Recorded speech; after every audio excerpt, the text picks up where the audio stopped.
Thank you for your support. Remember to visit Patreon to unlock all the bonus content, including special music and movies.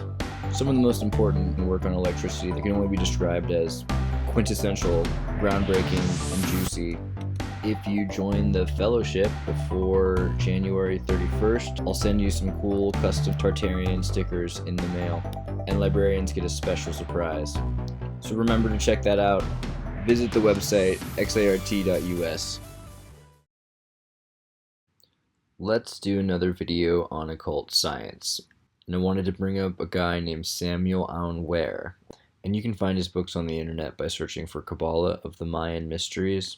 He's kind of considered a plagiarist of Gurdjieff, who we talked about for his Enneagrams, which define personalities by archetypes, in order to predict and synchronize how personalities will interact with each other, to harmonize interaction, based on each other's principles and ideals, and drivers and motivations. And Gurdjieff also created a series of sacred dances that are used today pretty often as psychotherapy, in a sort of ritualized fashion, where psychic therapy has replaced psychotherapy. But Aun Weir was lecturing by the age of 17 about sexual magic and the spiritual synthesis of evolution. It's important to realize that there's really no difference between these two. Not the sexes, they are very different. There's a lot of differences between the sexes, but of energy or of matter. But energy and matter channel male and female energy the same ways. And this is probably the best way to explain to your children about the sexes, by the way, because the duality of give and take allows for the flow of a circuit, and in fact, demands it. It is basic, and it is non-chauvinistic. In fact, it lacks hierarchy by design, essentially, in order to function in a circuit. Equality is essential for flow. But the name Blavatsky used to describe the fifth root race was the Aryan race, which is from Sanskrit, which means noble, meaning knowable, coming from gnosis, which is a form of distinction and worth of distinguishment.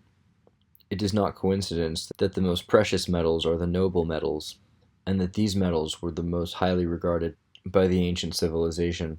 Currently, the study of Ormus, or the secrets of white gold, colloidal metal, has become quite famous, and a lot of research is being done on the subject. And while they will tell you that consuming silver will turn you blue, and that eating metals is bad for you, I sure do it, and have been eating silver and gold for years, as well as other metals. I can't perhaps prove the values. It's hard to argue about the microbial and antibiotic properties of metals, as well as the capacity to disinfect by creating electrostatics between magnetic fields. However, the use of silver IV drips by the World Health Organization and silver's disinfectant qualities have been well documented. And I'm pretty sure if I want to eat gold and silver, I don't really need evidence unless I turn blue, and maybe even then. But even if you can't afford to buy gold, the most important thing to do is to vortex your water. Always, always vortex your water. You see, the most important thing you can do to your water is to de-stress it through a vortice. Now that might sound crazy, but hear me out. Take water from a stream and take water from a bottle and put them into two bowls in front of your pet and see which one they go to. They will go for stream water every time. And you can say it's about chemicals, but try just vortexing the same water, and they will go for the vortexed water because they know the essential quality of molecular memory, or whatever it is, tastes better, because they're puppies. But the secrets of water spiralization were heavily investigated by pioneer Victor Schauberger. I heavily recommend watching his biopic, The Secrets of Water, available on the Patreon and through YouTube. Victor Schauberger designed many of the important spiral systems we use to this day, and unfortunately many more that we do not, sort of the Archimedes of the late 19th, early 20th century. Most of his collected diagrams are available in the Tartaria library. But a big part of Madame Blavatsky's all-one-human race concept, despite the concept being that there was one race, was in fact the fifth race, and in fact there were many races, sort of like us, only except they were giants. But the crazy thing, of course, is that there were giants, and one of the incontestable examples beyond the Neanderthal is the Denisovan. And the Denisovan makes the Neanderthal look sort of like its kid sister. Sort of like, mind you, they're not exactly the same. And this is a very important distinction to make. You see, today there's a lot of work trying to convince everyone that these simultaneously occurring hominids that walked on the planet at the same time are in fact, at best, the same species, only with some rather extreme mutations. However, this is a very flimsy assertion. Clearly, it will be difficult to convince a geneticist that the differences in these cranial patterns, let alone the sizes of these skulls, or the differences in jawbones, teeth, even eyebrows, could be explained away through extreme mutations. Now I could see that. What I find so interesting about this is that it's the journals and institutions which are manipulating the stories rather than the scientists themselves which are asserting these claims. You see, I looked for this 2012 study that they had done and found that it was in Spain, and realized I had been in Spain during that study and met Miguel at the Museo de Aeropuerto, and even seen the Elvis pelvis of the Heidelbergensis, not of Elvis Presley. Knew exactly what Javier and Miguel had said, and had heard Miguel speak, and I heard an entirely different narrative at the time, and with an entirely different conclusion. Because currently the leading hypothesis is that Europeans come from the Neanderthals, as well as the Denisovans, and that super archaic split is still hard to come by.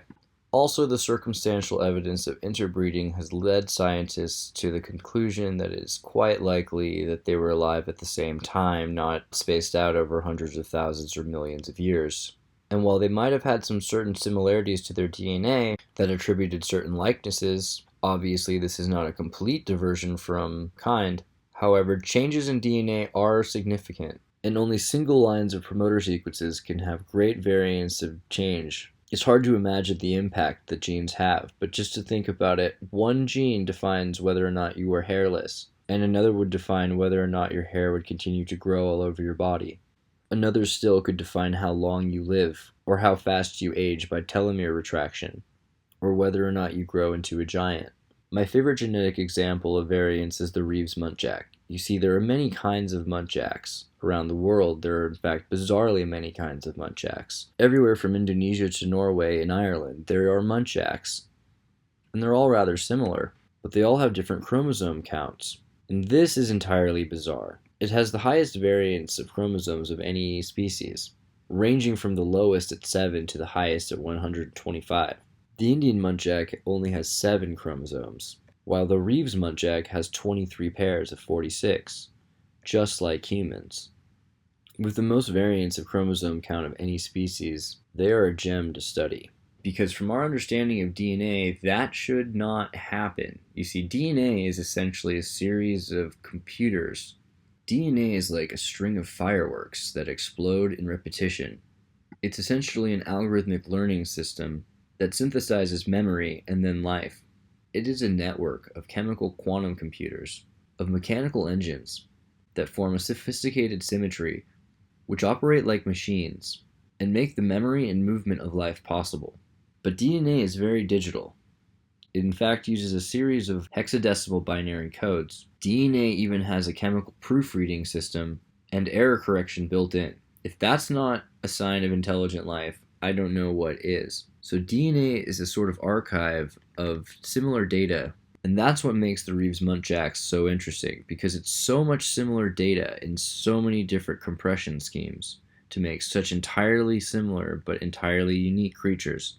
And I can't help but wonder if it's all just a series of compression schemes, each one holding a certain amount of information, trying to create as little mutation as possible to the original stored data. There will continue to be arguments made that we come from one root ancestor is a door to conversation about other species' involvement in our genome. And those quote-unquote free DNA tests won't do you any good finding out, because they only ever sample your exome, supposedly.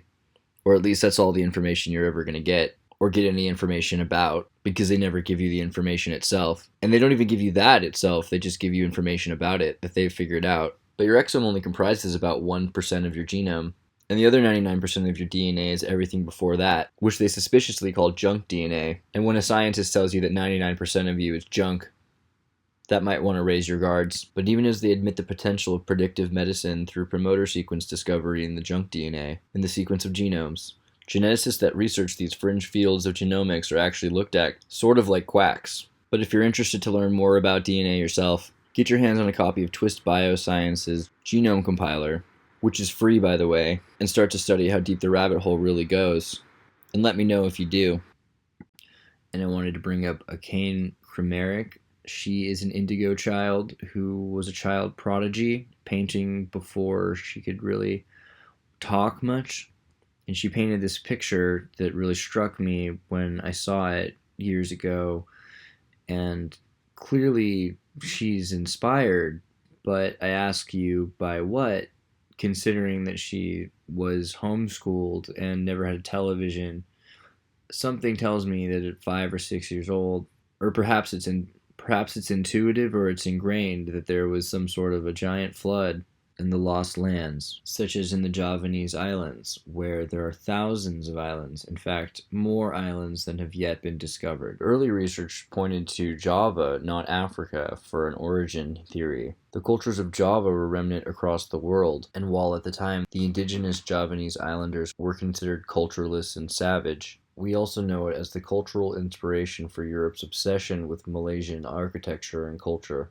And though contact between the Javanese islands, between East Asia and North and South America and Europe and Africa were immediately dismissed, Thor Heyerdahl on the Kentucky raft proved it not just possible but convenient to make the journey, using the natural currents. And linguistic and cultural evidence have concluded an indigenous link between the Americas and the Javas, all but definitive. However, it is difficult to make assertions about genetics before the 19th century because of how much things have actually changed.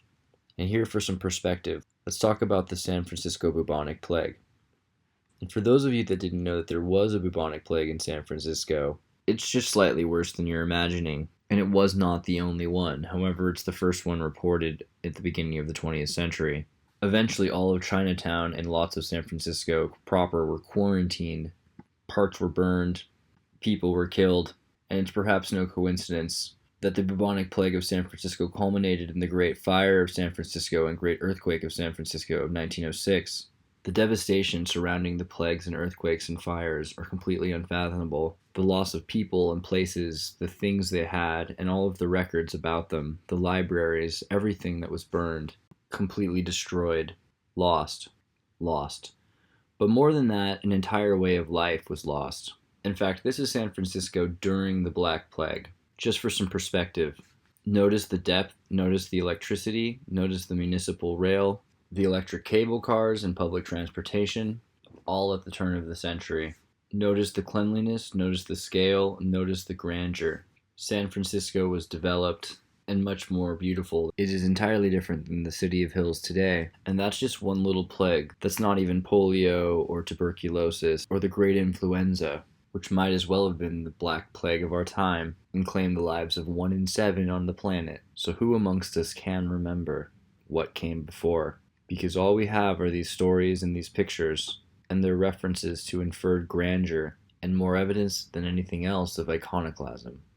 Simultaneously, the sterilization campaigns of Alexander Graham Bell and W.K. Kellogg in the Human Betterment Foundation's collected papers on eugenics sterilization in California, a critical study of results in 6,000 cases, conducted in 1930, demonstrates clearly the systematic sterilization, Gaelic, Italian, and particularly of Basques, as well as Indians and African Americans, was systematic, to the extent of entire eradication of populations from regions, and the reintroduction of populations to these essentially reset ghost cities, which, due to the nature of the devastation, had to be rebuilt, except for a few stone towers, which survived. Out-of-place relics, lost from another time, a gilded age, meant the rising from the ashes of what had once been great already.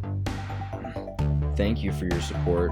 Remember to visit Patreon to unlock all the bonus content, including special music and movies.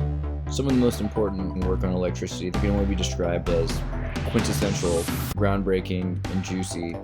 If you join the fellowship before January 31st, I'll send you some cool custom Tartarian stickers in the mail, and librarians get a special surprise. So remember to check that out. Visit the website xart.us.